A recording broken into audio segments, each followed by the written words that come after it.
ഏകീകൃത കുർബാനയിൽ കടുത്ത നടപടിയുമായി സീറോ മലബാർ സഭ. ഏകീകൃത കുർബാന അർപ്പിക്കാത്ത വൈദികരെ ജൂലൈ 4-ന് സഭയ്ക്ക് പുറത്താക്കും.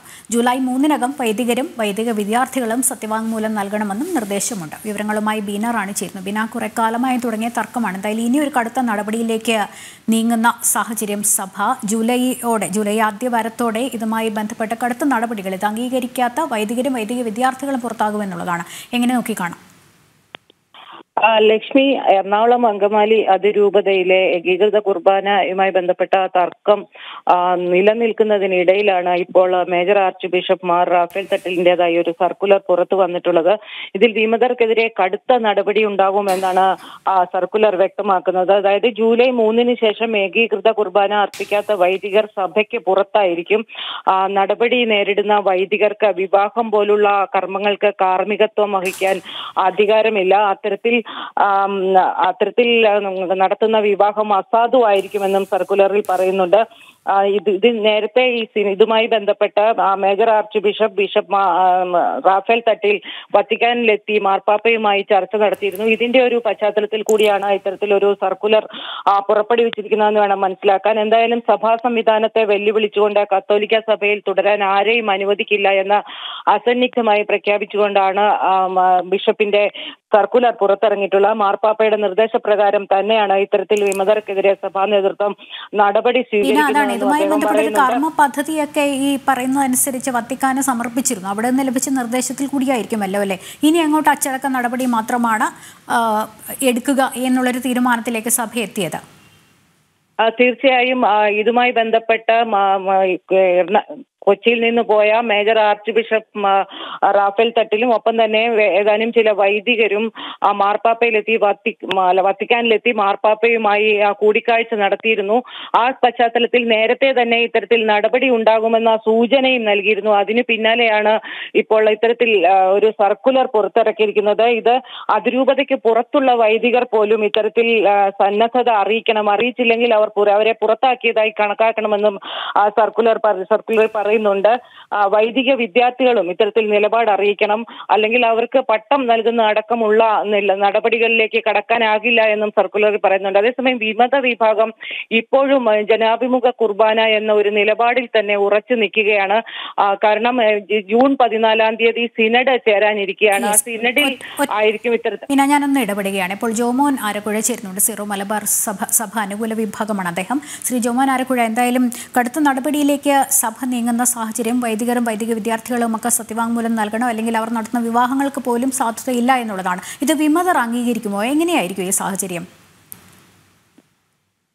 ഞാൻ ഈ വിഷയത്തെ മനസ്സിലാക്കുന്നിടത്തോളം വിമതർ പെട്ടെന്ന് ഈ ഒരു കാര്യം അംഗീകരിക്കാൻ സാധ്യത വളരെ കുറവാണ്. കാരണം കഴിഞ്ഞ കുറെ വർഷങ്ങളായി സീറോ മലബാർ സഭയില് വളരെ പ്രത്യേകമായ അജണ്ട ലക്ഷ്യം വെച്ച് ഒരു വിഭാഗം പ്രവർത്തിക്കുന്നുണ്ട്.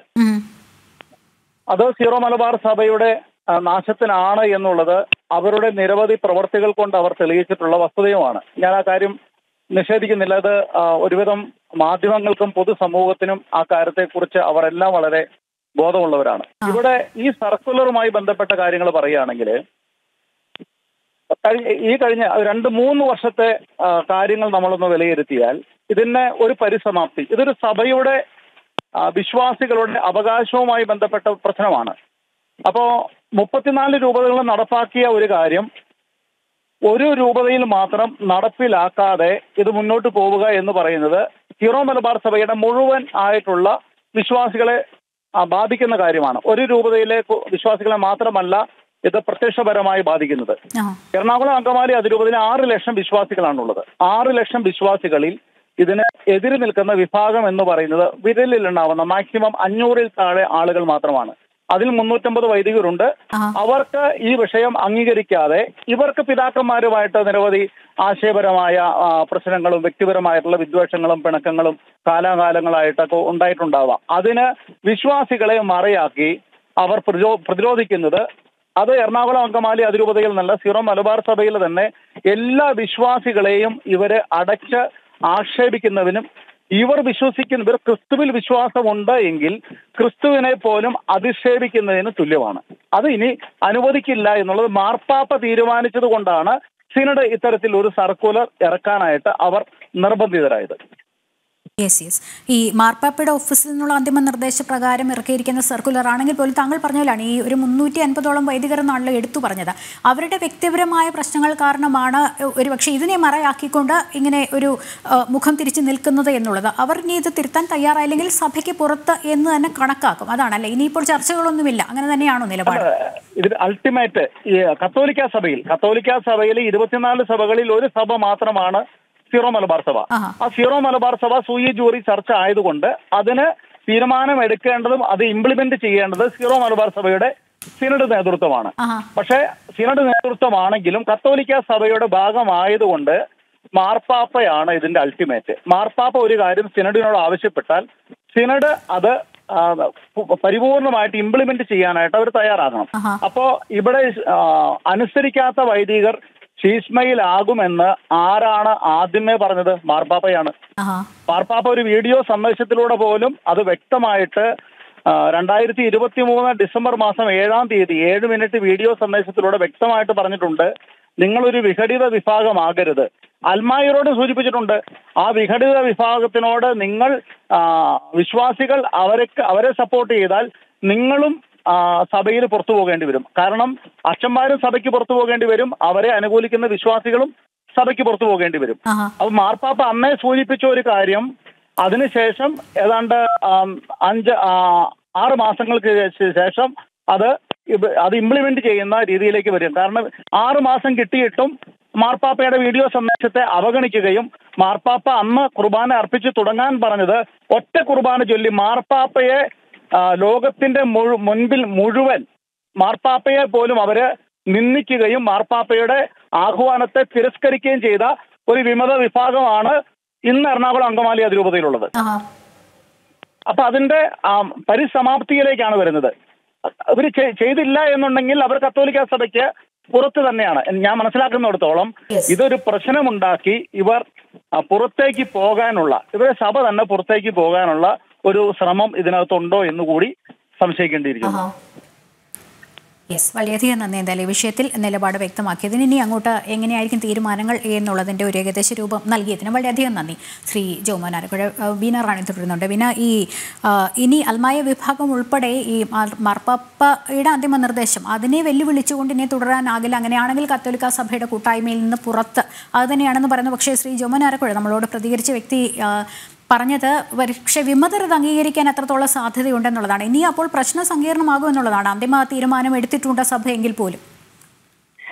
തീർച്ചയായും ലക്ഷ്മി, വിമത വിഭാഗത്തിലുള്ള ചിലർ ഇപ്പോൾ തന്നെ പ്രതികരിച്ചു കഴിഞ്ഞു. അവർ ഇന്ന് അതുമായി ബന്ധപ്പെട്ട് യോഗം ചേരുന്നുണ്ട്. അതിനുശേഷം മാധ്യമങ്ങളെ കാണുമെന്നാണ് അറിയിച്ചിട്ടുള്ളത്. എന്തായാലും അവർ ഇക്കാര്യം അംഗീകരിക്കില്ല എന്ന നിലപാടിൽ തന്നെയാണ് ഇപ്പോഴും ഉള്ളത്. ഇതുമായി ബന്ധപ്പെട്ട് നേരത്തെ തന്നെ തങ്ങളുടെ നിലപാട് വത്തിക്കാനെ അറിയിച്ചിരുന്നു. അതിനുശേഷം ജൂൺ 14-ാം തീയതി കൊച്ചിയിൽ സിനഡ് ആരംഭിക്കുന്നുണ്ട്. ആ സിനഡിൽ ഉള്ള തീരുമാനം അനുസരിച്ച് മുന്നോട്ട് പോകാനാണ് നിർദ്ദേശിച്ചിട്ടുള്ളതെന്നും ഇവർ പറയുന്നു. അതിനു മുൻപേ തന്നെ ഇത്തരത്തിലൊരു സർക്കുലർ ഇറക്കിയത് തീർത്തും അനാരോഗ്യകരമായ ഒരു കാര്യമാണ്.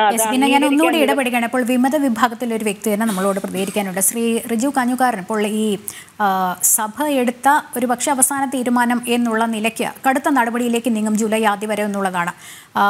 പക്ഷേ വിമത വിഭാഗം എത്രത്തോളം അംഗീകരിക്കും എന്നുള്ളത് സഭയുമായി ബന്ധപ്പെട്ട അനുകൂലമായി നിൽക്കുന്നവരും പറയുന്നുണ്ട്.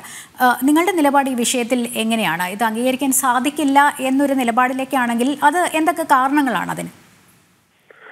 ഞങ്ങളുടെ നിലപാട് ഞങ്ങൾ വ്യക്തമായി തന്നെ മാർപ്പാപ്പയെയും സ്റ്റേറ്റ് സെക്രട്ടറിയെയും അതോടൊപ്പം തന്നെ ഈ സിനഡിനെയും പലവട്ടം അറിയിച്ചിട്ടുള്ളതാണ്. എറണാകുളം അതിരൂപത ഈ വിഷയത്തിൽ കൃത്യമായ ഒരു നിലപാട് അറിയിച്ചിട്ടുണ്ട്. എറണാകുളം അതിരൂപത പറഞ്ഞ പ്രധാനപ്പെട്ട ഒരു ആവശ്യം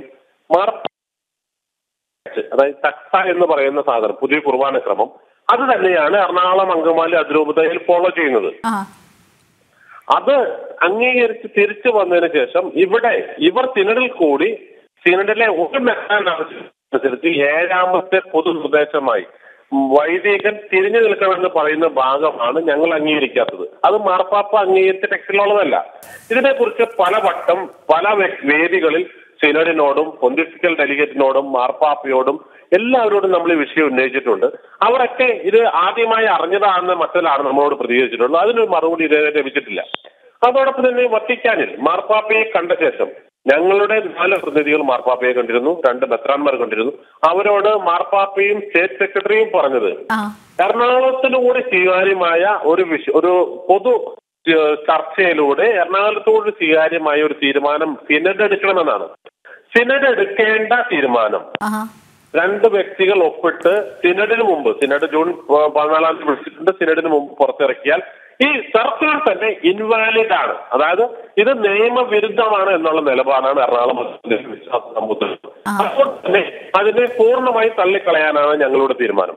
ഈ വിഷയത്തിൽ ഇനിയുള്ള എറണാകുളം അതിരൂപതയുടെ നിലപാട്, ഞങ്ങളുടെ പള്ളികൾ, ഞങ്ങളുടെ വിശ്വാസം, ഞങ്ങളുടെ അതിരൂപത, അത് സംരക്ഷിക്കാൻ ഏതറ്റം വരെ പോകണം എന്നുള്ള തീരുമാനം ഞങ്ങൾ ഇന്ന് വൈകുന്നേരം അടിയന്തരമായി കൂടുന്ന ഞങ്ങളുടെ 16 കൊറോണയിൽ നിന്നുള്ള ഭാരവാഹികളുടെ തീരുമാനം ഞങ്ങൾ മാധ്യമങ്ങളെ അറിയിക്കുന്നതാണ്. അതോടൊപ്പം തന്നെ വൈദികരും ഇന്ന് യോഗം ചേരുന്നുണ്ട്. വൈദികരുടെ നിലപാട് കൃത്യമായി പ്രഖ്യാപിക്കും. എറണാകുളം അതിരൂപതയിൽ 328 പള്ളികളാണുള്ളത്. അതിൽ 257 പള്ളികളിൽ പാരിഷ് കൗൺസിൽ നിലവിലുണ്ട്, അതായത് ഇടവക സമിതികൾ. ഈ ഇടവക സമിതികൾ മുഴുവൻ തന്നെ എറണാകുളം അതിരൂപതയിലെ പള്ളികളിൽ ജനാഭിമുഖ കുർബാന മാത്രമേ നടക്കൂ എന്ന് പറഞ്ഞുകൊണ്ട് റെസൊല്യൂഷൻ പാസ്സാക്കിയിട്ടുള്ളതാണ്.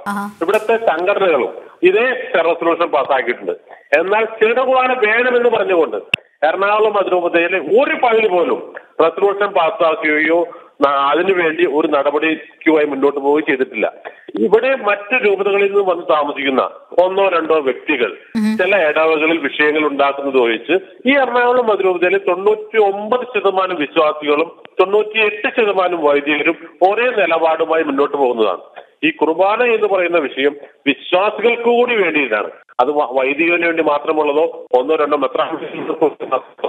ഞങ്ങളുടെ വിശ്വാസം ഞങ്ങൾ കൂടി ആഗ്രഹിക്കുന്ന, ഞങ്ങളോടുമായി ചർച്ച ചെയ്യാതെ ഒരു സുപ്രഭാതത്തിൽ അത് ഇങ്ങനെയല്ലാതെ അങ്ങനെയാണ്, ഇങ്ങനെ ചെയ്താൽ ഇനി മുതൽ അത് ഇൻവാലിഡ് ആണ് എന്ന് പറഞ്ഞാൽ, കഴിഞ്ഞ 60 വർഷമായി ഞങ്ങൾ തുടരുന്ന വിശ്വാസം ഇൻവാലിഡ് ആയിരുന്നു, ഇലിസിറ്റ് ആയിരുന്നു എന്നാണ് അതിന്റെ അർത്ഥം. ഇവരും ഇതേ കുർബാന ഫോളോ ചെയ്ത ആളുകളാണ്. അപ്പൊ അതുകൊണ്ട് ഒരു സുപ്രഭാതത്തിൽ ഇന്നു മുതൽ ഇത് ശരിയല്ല, ഇന്നലെ വരെ ചെയ്തത് ഇന്നു മുതൽ ശരിയല്ല, നാളെ മുതൽ വേറെ ചെയ്യണം എന്ന് പറയാൻ അതിന് കൃത്യമായ കാരണം ഞങ്ങൾ വിശ്വാസത്തെ ബോധിപ്പിക്കേണ്ടതുണ്ട്. അത് ഇതേവരെ ബോധിപ്പിച്ചിട്ടില്ല. വളരെയധികം നന്ദി. വിമത വിഭാഗത്തിന്റെ തീരുമാനം അത് കൃത്യമായി പറഞ്ഞതിന് വളരെയധികം നന്ദി. എന്തായാലും ഏകീകൃത കുർബാന അർപ്പിക്കാത്ത വൈദികർ പുറത്തു പോകുമെന്ന് സീറോ മലബാർ സഭയുടെ അന്ത്യശാസനം വിമതർ അംഗീകരിക്കില്ല എന്നുള്ളത് തന്നെയാണ് അവിടെ നിന്നുള്ള ഒരു നിലപാട്, അല്ലെങ്കിൽ ആ ഒരു തുറന്നു പറച്ചിലിൽ വ്യക്തമായിരിക്കുന്നത്. ബീന റാണിയാണ് വിവരങ്ങൾ നൽകിയത്. ഒപ്പം തന്നെ ഇതുമായി ബന്ധപ്പെട്ട് പ്രതികരിച്ച അതിഥികൾക്കും നന്ദി.